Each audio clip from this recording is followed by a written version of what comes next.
Hello, everyone, and Happy New Year to all. We appreciate you spending a few minutes with us this afternoon as we continue our webinar series on role services, role grinding, precision and critical role grinding. And as we talk today through paper machine calendar roles specifically and how precision grinding assists in developing optimum performance. Throughout the webinar, if you have questions, please feel free to use the chat function. At the end of the webinar, we'll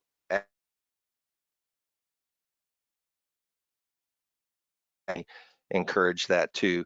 Throughout the webinar, we just keep it muted so that the background noise from other folks doesn't affect the overall group. So with that, let's go ahead and get started. We jump right in. Calendar roll optimum performance on a paper machine. It's caliper variation. And how can improved caliper variation really drive performance on a paper machine? There are a number of schools of thought. There are some paper machines that don't run with calendar stacks, but the real effect on sheet strength characteristics and variation that ends up being a result of improper or not having precision grinding in your calendar stack. So we'll first look at machine direction variation, or barring, as it's commonly called. You can see the picture in the upper left is actually a series of six nip lengths, I should say, of nip impression paper that were dynamically put through a calendar stack in the machine direction. And you can see the obvious barring that shows up. Oftentimes you can see it visually, particularly as calendar stack rolls wear over time. Many times you cannot see this visually. And obviously, particularly when the machine's running, even if you have a machine that's running 500 feet a minute or a machine that's running 3,500 feet per minute, it's very difficult to see it even when it's static. You can't see it when it's running. So what does that mean? As an example, if I'm making liner board, in particularly heavier weight liner board, what does that mean? I don't see it in the sheet. When it's made into a box, the print looks okay. Well, there's been study done with FPO Innovations in Canada that shows a direct correlation between this kind of machine direction variation and strength, particularly tensile, which is the foundational strength test for paper that's seen in the graph on the lower left side in breaking length. So caliper variation as little as 5 to 10 micron can begin to affect strength up to 20%. And we'll talk a little bit more of that, or on that, I should say, in a later slide.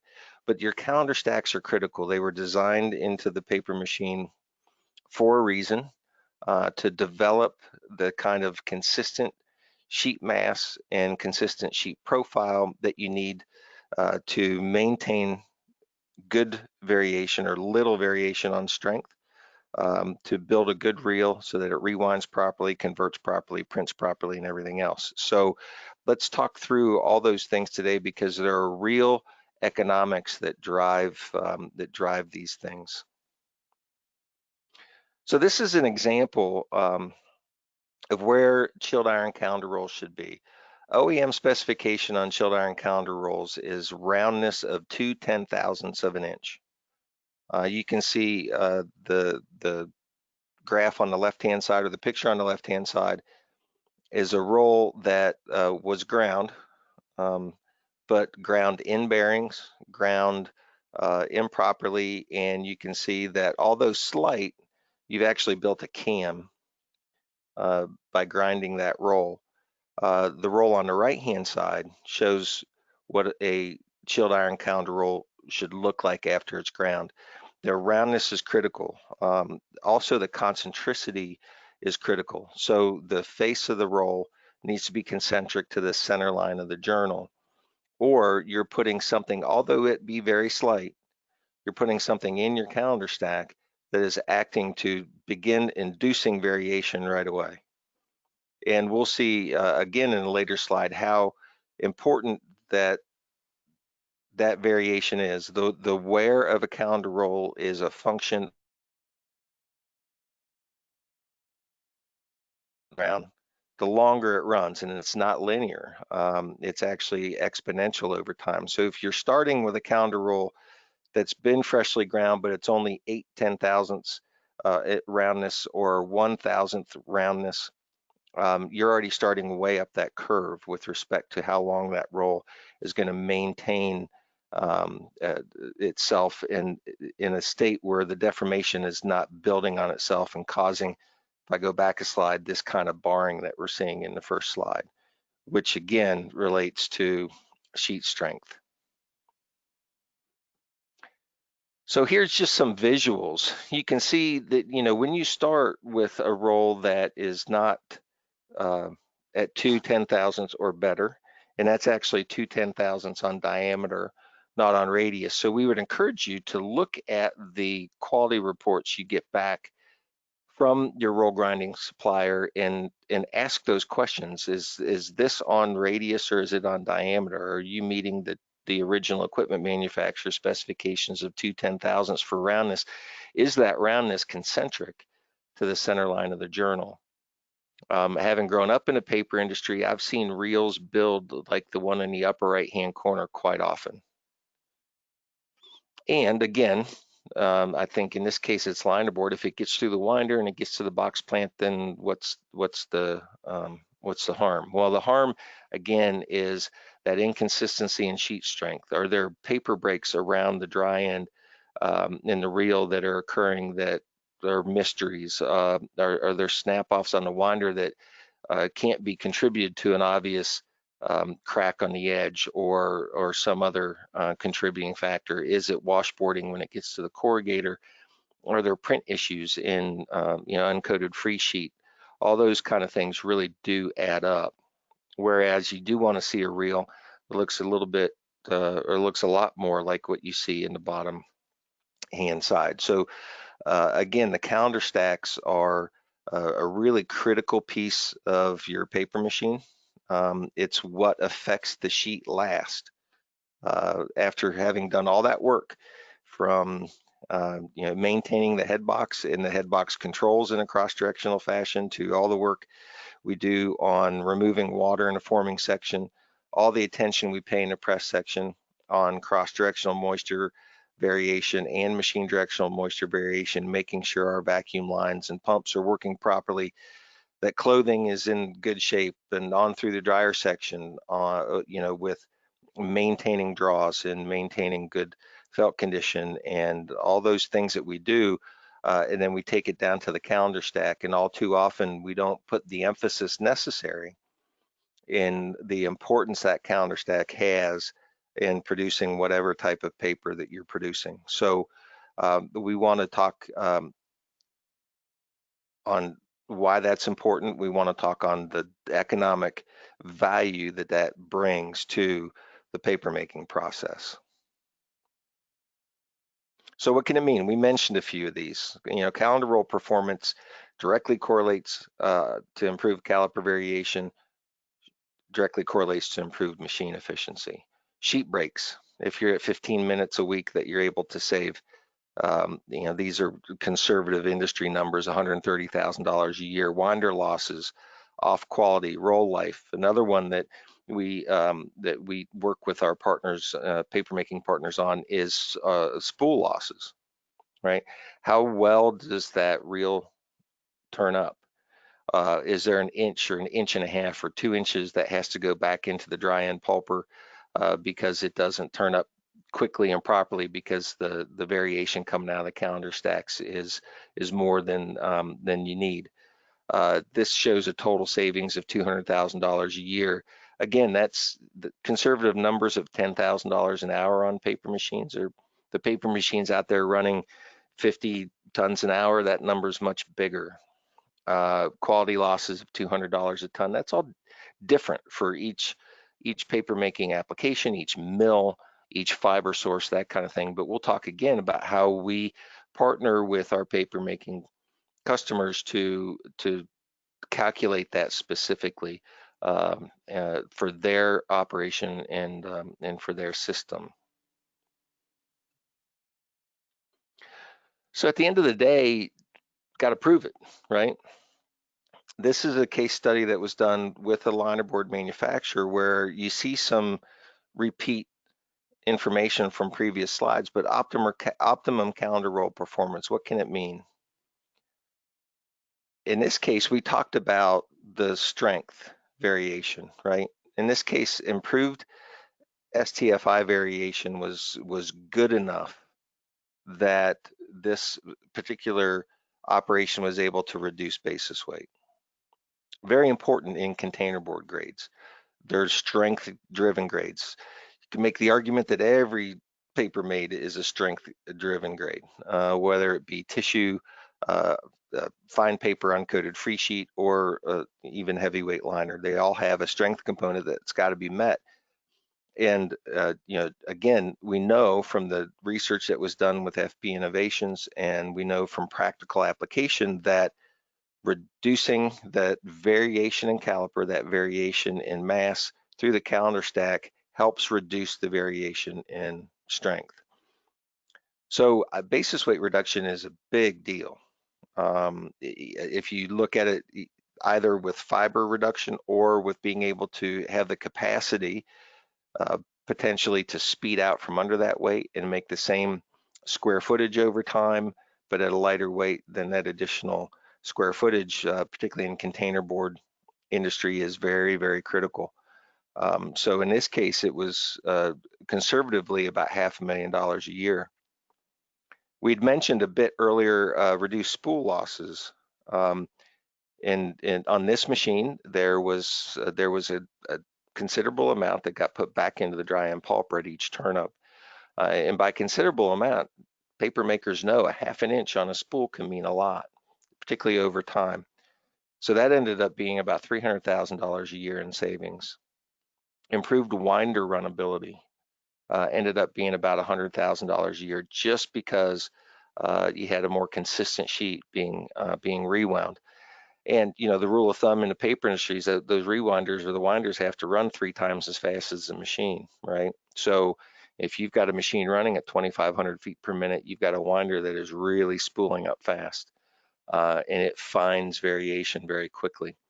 And that's a very inefficient process to have to get the scrap out of the way when a sheet breaks and have to splice it back together and get back going. So in this case, almost $1 million a year of return on investment. And that's another critical piece.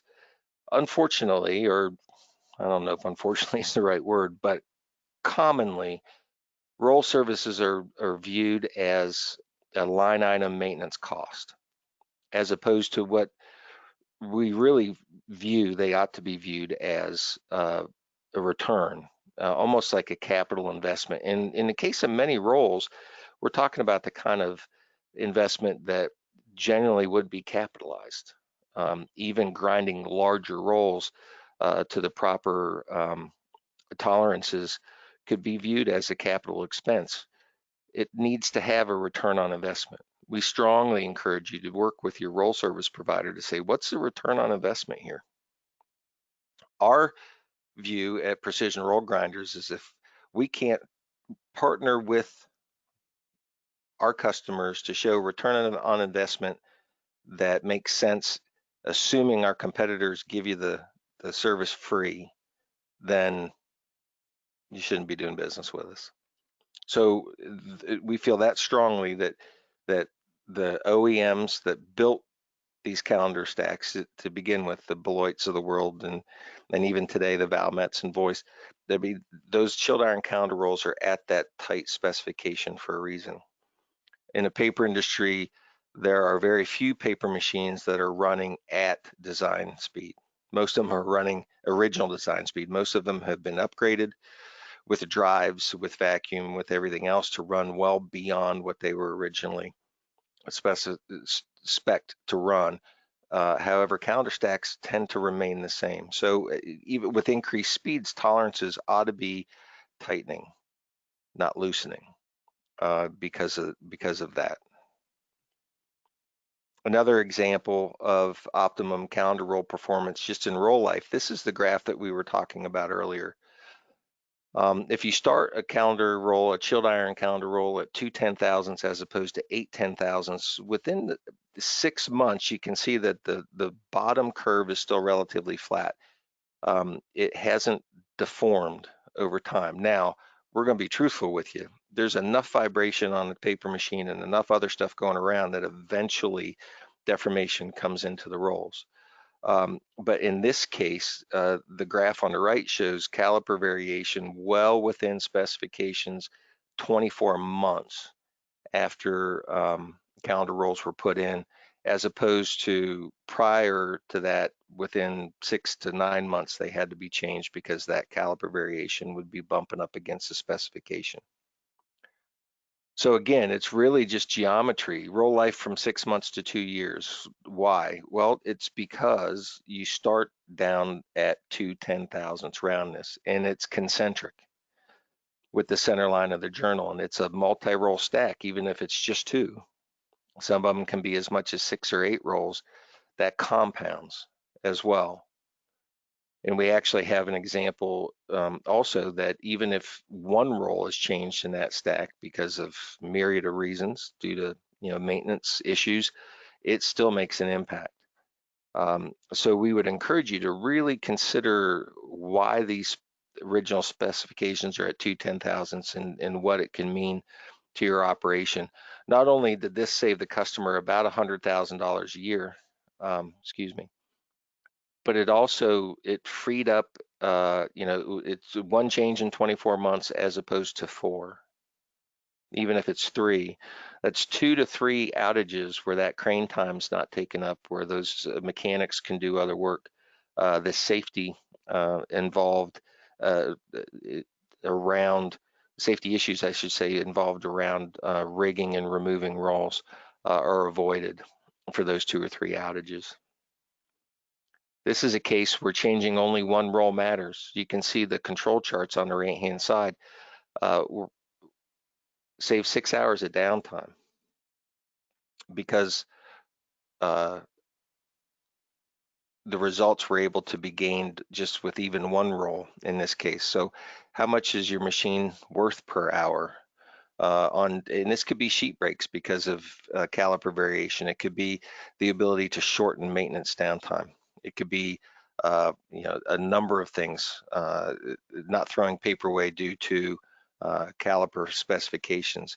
Is 6 hours worth 60,000 or is it worth 200,000? Precision roll grinding is an investment with significant return. Again, it should be viewed as an investment. It should not be viewed as a line item maintenance cost. So how do you go about doing that?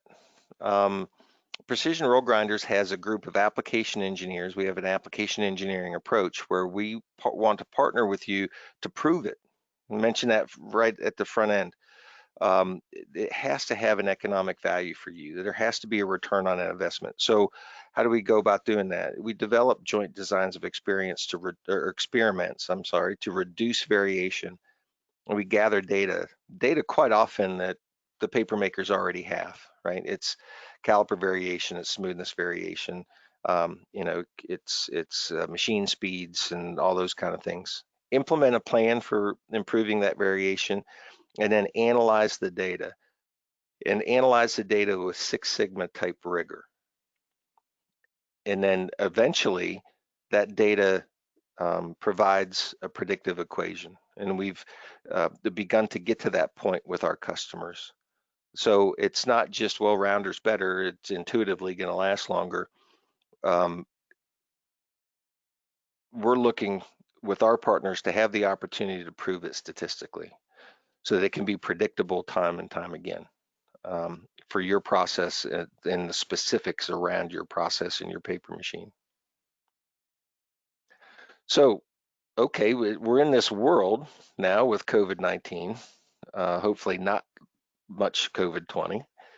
But how do we do that in a virtual world? We can't let you in just to take a look at that. Well, that's the beauty of data. It can be transported across a bunch of electrons in a wire, and we get the files, and we work with customers virtually to analyze that data, even if it's samples, to collect samples and put them in a FedEx box that we provide and send them to us so that we can measure them and take a look at them and do that legwork for you. Unfortunately, I'll say this because I've grown up in the paper industry, the process engineering resources in the paper mills aren't what they used to be. And for what one reason or another, as we've evolved, so we understand that. Let us plug in and be part of that process engineering resource with respect to how uh, precision roll grinding and precision roll services is driving the economics on your process and on your paper machine. We can even go as far and have of customers taking videos of process and sending it to us to troubleshoot. One of the unique aspects of precision roll grinders is that we're specialists. We're not general machine um, builders and machine service providers. We're specialists with rotational equipment, specifically rolls.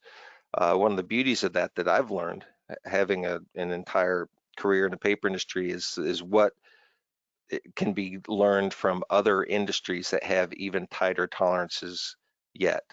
Um, Precision roll grinders deals with tolerances down around the millionths of an inch, 60, 80 millionths of an inch, quite often. So how does that translate to better performance on a paper machine? This is just an example of what we custom build with customers to determine, all right, well, we know there may be a difference in grind cost. Okay, let's say it's an additional $10,000 for round numbers. How do we make sure that there's plenty of return on that investment? How are we going to track A, B, C, and D and its effect? And we know there's multiple effects on A, B, C, and D. That's why the Six Sigma rigor is critical, because you can isolate the variability of the various effects. And again, this is real simple. We provide this to you so that you can go plug your own numbers into it. We understand why there's certain numbers that we can't partner to know together. And roll life and startup is beyond just grinding, right? It's mechanical excellence. Just wanted to briefly go through the capabilities of the facilities within precision roll grinders on bearing inspections and bearing seat inspections. Again, in grinding, very critical to make sure that the roll's concentric. The dynamic tests, pressure tests, leak tests, NDTs, new housings, journals, vacuum testing, all those things that any roll service provider you're dealing with should be capable of doing. It's thorough inspection. The precision mindset of precision roll grinders goes beyond just the grinding. It goes to the mechanical and the machining aspects of what we do as well.